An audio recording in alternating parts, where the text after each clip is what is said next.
25 novembre, giornata internazionale contro la violenza sulle donne.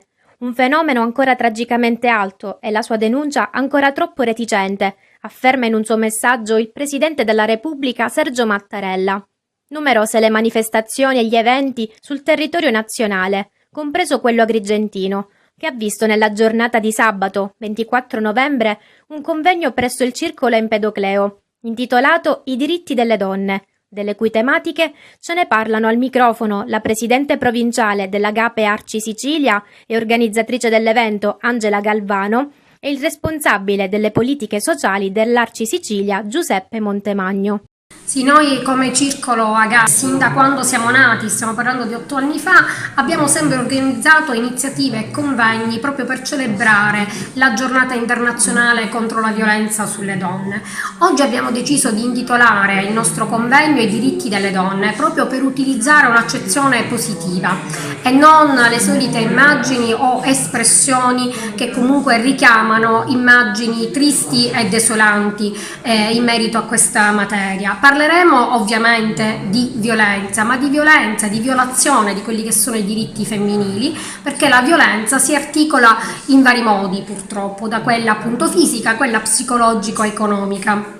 E oggi i problemi che attengono ai diritti femminili sono vari. Parliamo di violenza appunto dei diritti alla maternità, diritto ai diritti riproduttivi, diritto all'istruzione, diritto al lavoro, diritto ad avere un'equa o pari retribuzione rispetto a quella maschile, diritto a ricoprire dei ruoli dirigenziali, diritto di essere liberi di non aver paura della violenza nelle sue varie forme, diritto all'autonomia corporea, all'integrità, diritto all'uguaglianza e alla libertà.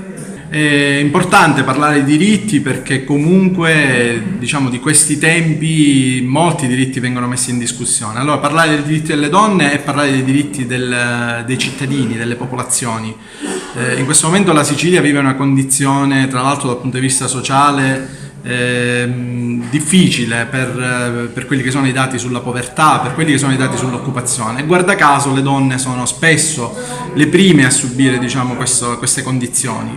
In Sicilia solo una donna su 3 è occupata. Per quanto riguarda la povertà, le famiglie, 1 su 3 è in una condizione di povertà e spesso le donne sono quelle che pagano, diciamo, in prima persona questa condizione. Merito al Circolo appunto Agape di aver realizzato oggi questa iniziativa proprio per discutere di diritti alle donne e di farlo appunto in una realtà come quella di Agrigento, che appunto è una dei capoluoghi della Sicilia e dunque in un momento anche particolare per la nostra isola.